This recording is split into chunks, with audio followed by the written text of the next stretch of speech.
Assalamualaikum warahmatullahi wabarakatuh. Perkenalkan, nama saya Alifa Indira dengan NIM 201440001. Di sini saya akan menjelaskan mengenai jawaban kuis mata kuliah proses pengolahan migas.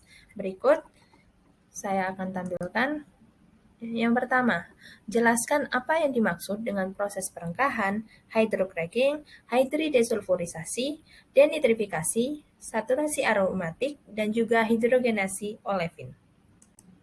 Yang pertama ada proses perengkahan. Nah, proses perengkahan itu merupakan proses pemecahan molekul fraksi berat seperti hidrokarbon menjadi fraksi ringan dengan kondisi tertentu agar sesuai dengan tujuan yang dibutuhkan. Nah, maksud dari kondisi tertentu itu adalah penggunaan temperatur, tekanan, dan juga katalis sesuai dengan tingkat yang diperlukan, karena tidak semua proses refinery itu menghasilkan produk yang sama. Nah, sebagai contohnya, proses perengkahan itu terjadi di kolom destilasi. Nah, kolom destilasi itu inputannya berasal dari crude oil. Semisal, crude oil itu memiliki rangkaian karbon yang sangat panjang. Nah, semisalnya C12. Nah, lalu dia dipecah menjadi C1 sampai C4 yang berupa fasa gas, seperti pada gambar di samping. Nah, selanjutnya terdapat hydrocracking. Hydrocracking itu sendiri terdiri dari dua kata, ada hydro dan cracking. Nah, cracking itu artinya proses perengkahan itu. Nah, seperti yang dijelaskan di awal, sementara hydro itu merupakan molekul hidrogen. Nah, jadi hydrocracking sendiri itu merupakan proses pemecahan atau penyederhanaan molekul berat menjadi fraksi ringan dengan bantuan molekul hidrogen pada tekanan dan temperatur tertentu. Kenapa ya digunakan hidrogen? Karena ini merupakan sebuah unjuk dari kemajuan teknologi. Nah, juga hidrogen ini mampu mengikat nitrogen seperti nanti pada denitrifikasi. Nah, ini merupakan contoh dari hydrocracking. Ada alkane hydrocracking seperti ini. Jadi dia memutus pada rangkaian yang titik terlemah yaitu RCH2 dan CH2. Jadi jika diputus, C itu yang seharusnya mengikat 4 molekul karena memang memiliki tangannya 4 seperti ciri khas pada karbon, dia diputus dan hidrogen masuk di masing-masing jadi RCH3 plus reaksen CH3 seperti reaksi di kanan. Nah, selanjutnya ada hydridesulfurisasi. Ini juga terdiri dari dua kata yaitu hidrogen dan desulfurisasi. Nah, desulfurisasi itu merupakan pengurangan kadar sulfur. Jadi, hydridesulfurisasi adalah proses pengurangan kadar sulfur dengan bantuan molekul hidrogen. Kenapa sulfur itu harus dikurangi? Karena dia itu memiliki sifat yang asam, artinya dia memiliki sifat yang korosif. Nah, juga selain itu dia menimbulkan emisi udara. Juga pada acuan standar yang digunakan, sebuah produk itu memiliki nilai ambang batas untuk kandungan sulfurnya sendiri. Nah, seperti ini, S ini merupakan kandungan sulfur, molekul sulfur yang nantinya diikat oleh hidrogen. Nah, selanjutnya ada denitrifikasi. Terdiri dari denitrifikasi itu artinya D itu artinya pengurangan, sementara nitrifikasi itu adalah prosesnya si nitritnya itu. Nah, jadi denitrifikasi itu adalah proses pengurangan nitrit dan menghasilkan amonia dengan molekul hidrogen. Seperti gambar di bawah, N itu merupakan molekul nitrit. Nah, dia akan diikat oleh hidrogen. Jadi hasilnya itu berupa normal pentana dengan keluaran adalah amonia. Ada juga isomerisasinya dari pentana, itu seperti gambar di bawah. Nah, selanjutnya itu ada saturasi aromatik. Saturasi itu merupakan proses penjenuhan. Nah, aromatik itu merupakan suatu molekul yang berbentuk siklik. Nah, jadi proses penjenuhan itu biasanya menjadi rangkap tunggal. Jadi, saturasi aromatik adalah proses penambahan hidrogen untuk penjenuhan aromat, dengan kata lain mengubah struktur rangkap menjadi rangkap tunggal. Nah, jadi tidak ada rangkapnya lagi seperti gambar di kanan, yaitu jadi naphthalene. Nah, sementara yang terakhir ada hidrogenasi olefin, yaitu proses reaksi yang menggunakan hidrogen ke olefin, yaitu hidrokarbon yang tidak jenuh. Jadi dia tuh tak jenuh itu memiliki ikatan rangkap menjadi parafin, yaitu yang rangkap tunggal. Seperti seperti gambar di samping. Selanjutnya, yang kedua adalah jelaskan perbedaan antara thermal cracking dan catalytic cracking. Nah, perbedaannya tuh di sini nih. Thermal cracking itu merupakan proses perangkahan molekul fraksi berat ke fraksi ringan yang dibantu dengan panas atau thermal, yang intinya dia itu dilakukan pemanasan sesuai dengan tingkat yang diperlukan. Jadi jika semakin panas, temperatur naik, pastinya tekanan juga akan naik. Nah, beberapa contoh proses yang memanfaatkan thermal cracking dalam keadaan vakum itu seperti delayed choking, flexi choking, dan freeze breaking. Intinya thermal sesuai dengan katanya, dia pasti memerlukan panas. Nah, kedua ada catalytic cracking. Nah, proses katalitik ini sesuai dengan namanya juga, dia tuh proses pemecahan atau penyederhanaan molekul fraksi berat menjadi fraksi ringan dengan bantuan katalis. Nah, perlu diperhatikan juga bahwa dalam proses pemecahan itu ukuran katalisnya juga harus sesuai. Nah, ini adalah proses katalis. Jadi, katalis itu berfungsi untuk menurunkan energi aktivasi sehingga mempercepat laju reaksi, seperti gambar di atas ini. Nah, sementara katalis itu terdapat dua jenis, ada katalis homogen dan heterogen. Homogen itu terjadi jika dia itu satu fasa, homo. Sementara heterogen itu terjadi bila fasanya itu berbeda, heterogen. Seperti itu. Yang ketiga, pada proses perangkahan itu dapat terbentuk choke atau kokas. Jelaskan mengapa demikian. Nah, ini merupakan gambaran proses pembentukan choke, kenapa pada perangkahan itu terjadi choke. Nah, sementara itu yang biasa terjadi jika dilihat dari sini adalah proses perangkahan dengan menggunakan thermal cracking. Jadi saturasi itu seperti rangkaian yang jenuh dipanaskan akan menghasilkan saturated and unsaturated and light gas, yang artinya gas yang masih ringan. Lalu dia dipanaskan lagi, itu menghasilkan rangkaian unsaturated itu tidak jenuh, free radicals. Lalu dia diproses lagi menghasilkan aromatics dan lower unsaturated and gas, juga lower boiling unsaturated and gas. Nah, dari situ lanjut ke proses bawah, hanya untuk aromaticsnya itu ketika dia dipanaskan dia menghasilkan dua produk seperti lower boiling aromatics juga aromatics free radicals. Nah, aromatic free radicals ini dikondensasi yang menghasilkan higher boiling aromatics dan akhirnya menghasilkan choke. Nah, maknanya di situ tuh choke itu atau kokas itu terbentuk karena adanya kondensasi aromatik.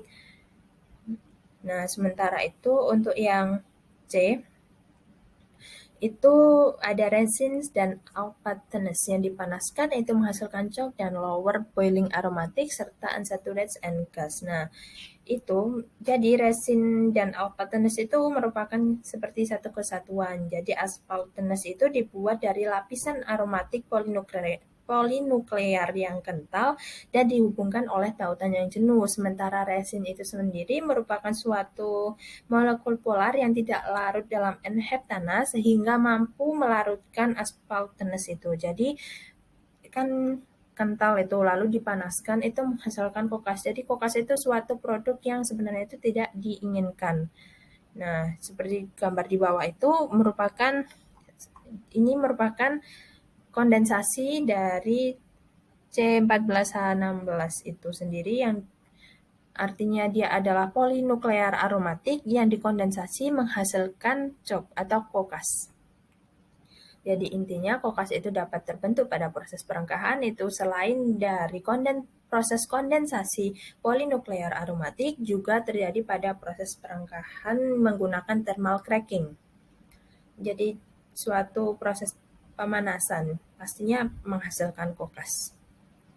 Nah, yang kedua, pada modal reaksi di bawah itu menghasilkan seperti C6H14, lalu hasilnya 1,32C2H4 plus 3,36 CH0,8 dan 3,01 untuk hidrogen. Nah, sebutkan berapa perkiraan fraksi massa dari choke yang akan terbentuk. Yang kedua adalah tipe produk ringan yang terbentuk.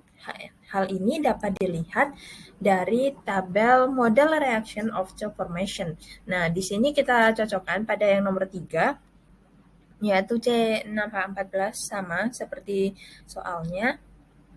Dan di sini kita dapat mengetahui massa fraksi kokas yang akan terbentuk yaitu sebesar 0,50 dan produk ringan yang terbentuk yaitu tipe alken, yaitu rangkap 2. Dan yang terakhir, jelaskan aliran proses secara lengkap dari gambaran proses hydrocracking di bawah ini. Nah, ini merupakan suatu proses hydrocracking dengan menggunakan fixed bed reaktor. Nah, awal mulanya itu dari vakum gas oil dan juga hidrogen masuk ke dalam input lalu diinjeksikan, lalu dipanaskan terlebih dahulu sebelum masuk ke furnace. Kenapa? Karena itu supaya tidak terjadi seperti istilahnya itu kaget. Jadi dia harus dipanaskan dulu sebelum masuk ke furnace. Nah, yang disebut dengan preheater. Nah, setelah masuk ke furnace, itu dipanaskan lagi dengan temperatur yang lebih tinggi. Biasanya 455 derajat Celcius sampai dengan 485 derajat Celcius. Setelah dari furnace, dia dimasukkan ke dalam reaktor. Nah, di dalam reaktor itulah terjadi proses hydrocracking, terjadi perengkahan. Kenapa disebut sebagai fixed bed reaktor? Karena dia tidak seperti fluidized catalytic cracking yang katalisnya itu dapat bergerak seperti fluida. Nah, di situ pada fixed bed reaktor itu reaktannya itu akan berkontak langsung sebanyak 5 tingkat. Atau biasanya tidak hanya 5 tingkat, bisa bebas, bisa 3 atau 4 tergantung dengan sesuai kebutuhannya.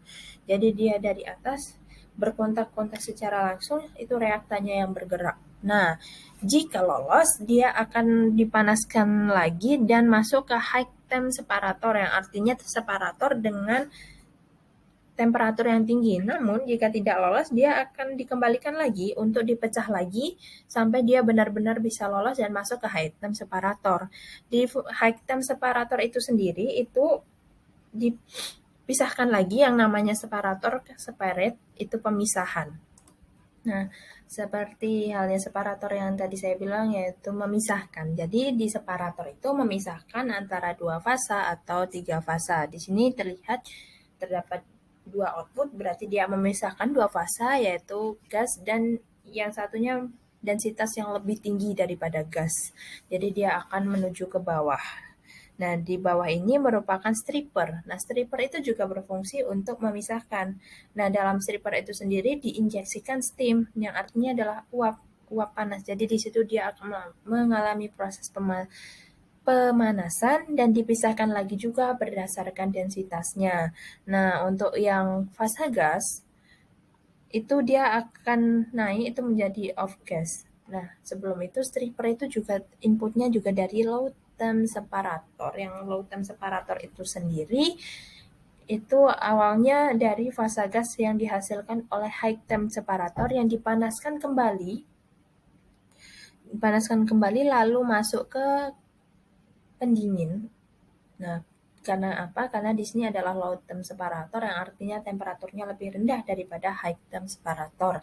Sama-sama masuk ke stripper untuk yang densitasnya berat. Sementara untuk densitas ringan dari low temp separator sendiri itu nanti masuk ke kolom atas. Nah, di stripper itu karena tadi inputnya itu dari high temp separator, yang fasa berat juga fasa beratnya low temp separator. Nah, diinjeksikan oleh steam yang artinya itu dilalui proses pemanasan. Nah, itu kan jika fasa berat itu semisal air gitu, kan jika dipanaskan tuh dia akan menghasilkan gas. Nah, menghasilkan gas itu jadi off gas, sementara untuk fasa berat ya itu dia akan ke bawah lalu dipanaskan lagi dan masuk ke furnace.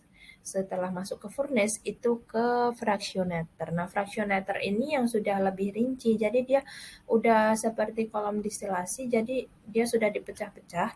Itu jadi kerosen, ada jadi gas oil yang juga diinjeksikan steam seperti di stripper yang fungsinya itu untuk proses pemanasan agar lebih agar lebih sesuai dengan tujuan yang pemasaran yang diinginkan. Nah, Untuk fase gasnya itu dia masuk lagi ke proses pendinginnya, lalu dia akan menghasilkan nafta. Nah, untuk fase beratnya dia menghasilkan low sulfur. Seperti itu. Nah, sementara tadi dari low temp separator itu kan masuk ke suatu kolom. Nah, di situ ada lin amin dan rich amin. Nah, fungsi dari lin amin itu sendiri biasanya tuh untuk mengikat kadar sulfur dan juga CO2. Jadi nanti dia keluarannya adalah rich amin. Jadi setelah dari lin amin, dia jadi rich amin karena sudah banyak mengikat. Nah, lalu masuk ke atas fase gas itu untuk recycle kompresor. Nah, inilah yang dimaknai sebagai hydrocracking. Kenapa hydrocracking? Karena dia itu terdiri dari proses cracking dan dengan molekul hidrogen. Nah, hidrogennya itu berasal dari mana? Nah, itu yang berasal dari sebelum proses recycle kompresor. Jadi, kadar sulfurnya itu sudah diikat dulu oleh lin-amin. Seperti itu. Jadi, itulah proses hydrocracking-nya. Nah, fixed back-nya itu sendiri ya itu tidak bergerak seperti FCC. Nah, sekian dari saya. Apabila ada salah kata, saya mohon maaf dan juga belibet katanya. Assalamualaikum warahmatullahi wabarakatuh.